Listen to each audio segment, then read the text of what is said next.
My sister and I don't get along. I can be honest and admit that she's much prettier than me, and that's something she's never let me forget.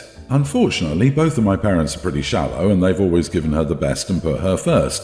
I.e., if we both had a school event at the same time, they'd both go to hers. This has left me pretty bitter and distant from my family. My boyfriend of 5 years recently proposed, and I was super over the moon.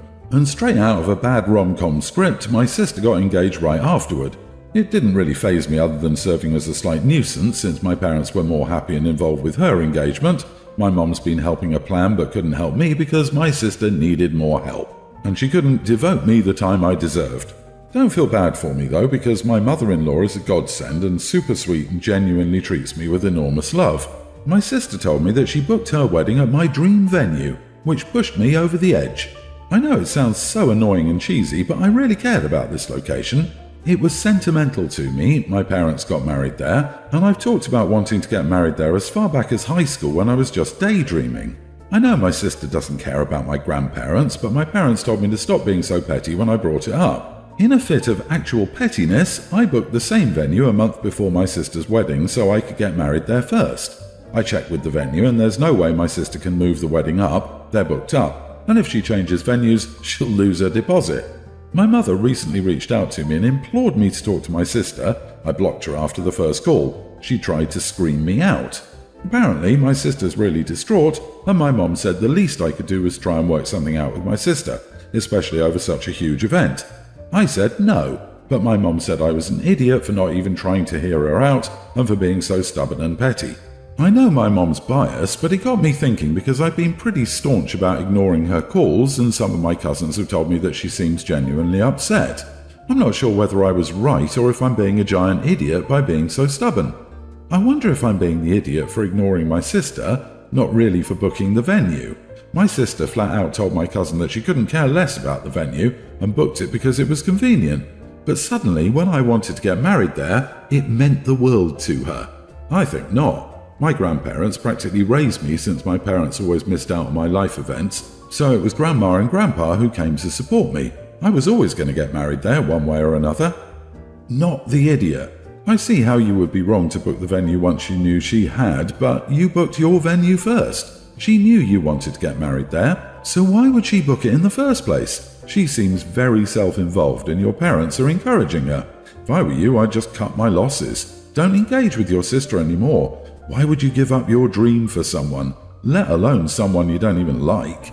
OP, make sure the venue and your caterer, photographer, DJ, florist and everyone you hire has a code word in place to confirm you and your fiancé's identity in case your sister or mom decides to pretend to be you and calls up and cancels the venue or something else on you. Make it something they would never guess in 1,000 years. OP, you were going to book that wedding venue anyway. Sure, you booked the earlier date out of spite, but I find it hard to believe your sister wasn't doing the same. This deserves a justified pettiness award. Princess Godchild and her entourage can stuff it. P.S. OP should hire security just in case. Everyone's the idiot here. Seriously, is this how you want to remember your wedding? Do you really want to drag your future husband, his family, and your friends into this mess? Your sister is selfish and your mother favors her. That's really sad, and I get that you're hurt and annoyed, but it seems so sad that you and your sister are so focused on your rivalry that you just seem to forget your partners and the goal of your marriages, which is to create a new family with your spouse. My 18 female father, 43, and his partner, 40 female, have just had their first baby together, my half-sister. My dad's partner has been on the scene since I was 2. My dad cheated on my mum with his now partner and then left my mum for her. His partner has always given me a hard time, saying mean things and pretending that they're jokes, particularly when my dad isn't there. For example, I always make her and my dad a coffee in the mornings when I stay with them, and she'll say to people while I'm standing right there how bad I am at making coffee or joke that her tween niece is better at doing it than me, that sort of thing. Anyway, I used to stay at their house one night a week, but a couple of years ago they moved 3 hours away from where I live with my mum and go to school, uni, etc. I've been excited about the baby, so I went and stayed with my dad while his partner and the baby were still in hospital after the birth. I did a grocery shop and got the house nice before they came home. My dad has issues and is pretty useless at anything like that. Given that they lived too far away for me to drop in regularly, I planned to stay for a week once partner and baby came home. I took time off from my part-time job, etc. I figured I could cook and do housework and run errands for them and stuff, so my dad and his partner could focus on bonding with the baby. Anyway, when his partner and the baby were meant to come home, my dad told me that they wanted it to be just family, i.e. my dad, his partner and the baby, and that I needed to go home. Now, I'm like 99% sure this is coming from his partner. I don't think my dad would care if I was there. I lost it, crying and yelling at my dad, and asked my dad if this had happened a year ago, and he'd somehow had full custody of me at the time, and if he would have just turned me out to make room for the baby.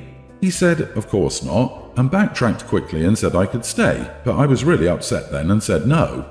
I went into my room and stayed there, even after the baby and partner came home, and then I left the next morning. My dad and his partner are angry at me for throwing a tantrum and leaving and making it about me when they're trying to focus on the new baby.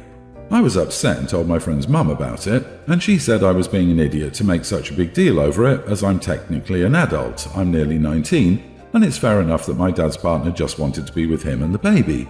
The whole thing has made me feel like crap. Am I the idiot? Edit. Me being there and prepping the house was planned ages in advance. It was my idea, but they agreed and knew I had to take time off from the restaurant where I work, etc. Then they changed their minds and said they just wanted it to be family. Not the idiot. You were trying to do something nice for your dad and his mistress. You call her the partner, but I'll call it like it is, lol. You were basically told, you're not family, with the statement that we only want family here. Sorry, OP, your dad wants to start over, and apparently that's not with the child of the woman he cheated on. You were planning to be there to help with the baby. You prepared the house and did the grocery shop. Yes, you're an adult, but that doesn't make you any less his daughter. And it totally sounds like they waited for a baby until you were old enough to be out of the house. It's possible your stepmom has wanted to push you out for some time. She doesn't consider you family, despite knowing you since you were a child. I wouldn't blame you if you went low contact with them, especially when the baby starts getting bigger, and then stepmom is going to need a free sitter and guilt you into doing it for family. Those two don't deserve you, and they made it clear you're not family. You sound like a great person. Use your energy on people who treat you well. Definitely, you are the idiot for acting like this and making it about you. New mamas need their privacy, and they need to figure out so many new things after delivery. They're in a ton of pain and discomfort, hormones are through the roof, etc. The last thing they need is someone uninvited to be hovering around. You meant to be there out of good intentions, but it was a bit short-sighted. People don't want their mothers-in-law around or siblings, etc. until they're mentally and physically more able to handle company. I'm 100% being petty here, but curious if I'm actually wrong. Most of my husband's family think I'm being childish and need to let the past go, as my sister-in-law can't afford this, but her behaviour towards us in the past makes me feel this is warranted. 2 years ago, my house burnt to the ground after being struck by lightning. Thankfully, it was during the day, so our 3 kids were at school and my husband and I were at work. We lost everything, but we were safe. Unfortunately, it took almost 11 months for the insurance to pay out. The insurance covered a month's worth of hotel stays, but after that we were made to fend for ourselves, and the only option we had was to move in with my sister-in-law. She tells us that we can have her spare room and her office space, since she used neither of the rooms, and her stipulations were we needed to purchase all of our own food and pay her $100 a week. Of course, by week 3, all of that changed. She then decides we need to pay her $250 a week, and we can only use 1 room. So all 5 of us were crammed into the smallest room she had, which was the size of a glorified closet space and didn't even fit a twin bed and a small dresser. So we lived out of trash bags and slept on the floor for close to $1,000 a month, some months, and still had to purchase all of our food, despite her claiming my children on her food stamps. She also had no bills outside of her land tax, $450 a year, and electric and heating oil, which she hardly ever filled. So we were essentially paying her so she could do leisure activities. It was the worst 8 months of my life. 3 months ago, my grandmother decided that she wanted to go to assisted living after a fall and transferred the deed of her house to me and basically said it was mine now. It is a 5-bedroom farmhouse. My boys insist on sharing a room, so we have 2 extra bedrooms. My sister-in-law lost her house last month due to not paying her land tax for several years and asked if she and her stepdaughter could stay with us until they get enough money to move down south. I said sure, 1 bedroom, $800 a month, and you have to buy and cook all your food separately because my daughter is vegan. She looked at me like I had 10 heads and said that she and her stepdaughter should not be made to share a room when there are 2 extra rooms, and stated she could not afford a rent of $800 while purchasing all of her own food on top of it. I said neither could we, but we managed to cram 5 people into a glorified closet space while you were getting $1,000 and food stamps. Take it or leave it. She decided to leave. Again, I'm being told I'm childish. Am I the idiot? Not the idiot. It's $250 a month for the room and $750 a month for you having to see her stupid face every day. You're giving her an 80% discount on the rent because she's family. Wow, you simply treated your sister-in-law how she treated you. Not worse, not better. If she thinks it's unfair, then it shows she knew what she did was wrong first. Screw anyone who says you should accommodate. Best thing ever that she left. Enjoy your farmhouse. And if she wouldn't pay land tax to keep her house, there was no way she'd actually pay rent to you. I'd argue it's neither childish nor petty. People who abuse the misfortune of others for their own gain are never going to grasp the magnitude of what they've done until they've been forced to make similar choices. In this case, I'd wager the sister-in-law still won't understand, but trying to make her understand is reasonable and responsible. So I, 23 female, am Native American. I don't look it. I have a white biological father and my bio dad is not my sibling's father.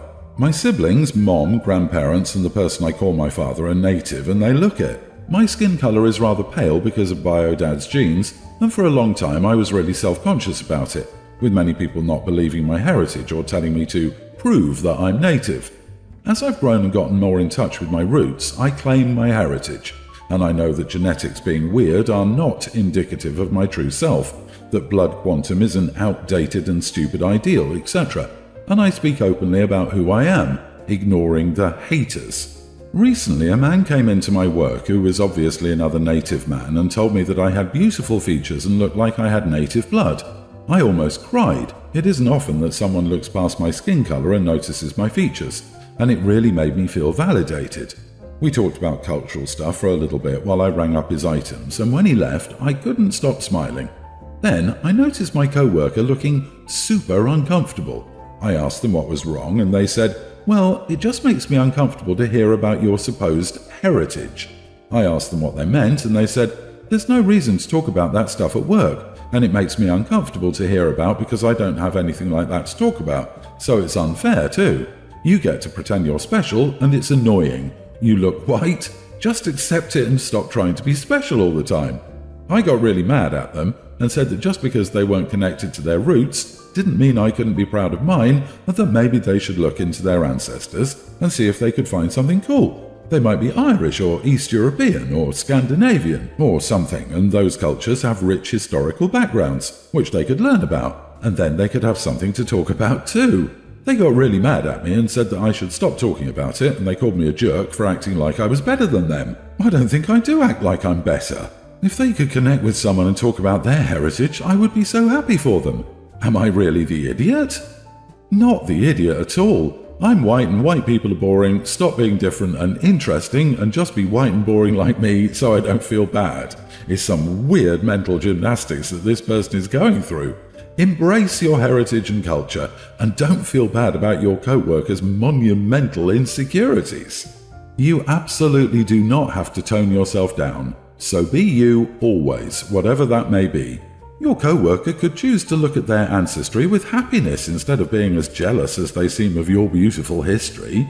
I think you should open this up to your boss's management, because they've indeed been polite before. Still, now the bigot Pandora's box has been opened, and that insecurity that lives within them is going to be at the forefront of their behavior with you from now on, unless they somehow have a miraculous intervention. It would be best to talk about it with the higher-ups now in case something happens again. My mom died when I was a little kid, and my dad got remarried 5 years later. My stepmom has always been really great. She married a guy with young kids, but never tried to take over or place herself into the family where my mom once was. She created a new slot, a different slot, and made it work. But my dad's parents have always been pretty old school in their thinking. They used to see it as disrespectful that we called our mom Jean or that she didn't adopt us. So my dad and stepmom's wedding was rushed because Jean was pregnant and my dad was due to have surgery on his back. So they did a swift courthouse thing. Fast forward and it's about to be 30 years since they married, and my grandparents are giving her crap. I didn't realize it at the time, but they told her that she should have worn some of my mom's jewelry, made some speech about taking over from her, and tried to lay claim to my mom's life and possessions in some kind of way. They said it would be comforting for us and show how much she respected her mom and appreciated that she was taking over for her. The whole thing is so damn weird and gross. I'm talking about it being weird to both my mom and Jean. I can't imagine my mom would want Dad's second wife taking all the stuff she left behind for herself instead of it being for her kids. But my grandparents essentially wanted her and still want her to become the person our mom was instead of being her own unique person, on a day where she is celebrating her marriage to Dad and not my parents' marriage. So when I heard this being said, and my dad was never aware of what went on, I told them it was creepy to expect her to take over another person's life like that and that it's disgusting to try and bring someone down for not wanting to disrespect someone else's memory. I pointed out that trying to be them, take over and replace them is disrespectful and not some great honor. I also told them that Jean never tried to be our mother because she always knew that she wasn't and never could be. But she could be Jean, and she could be something different but essential to our family. My grandparents are angry. My dad couldn't believe it when he found out.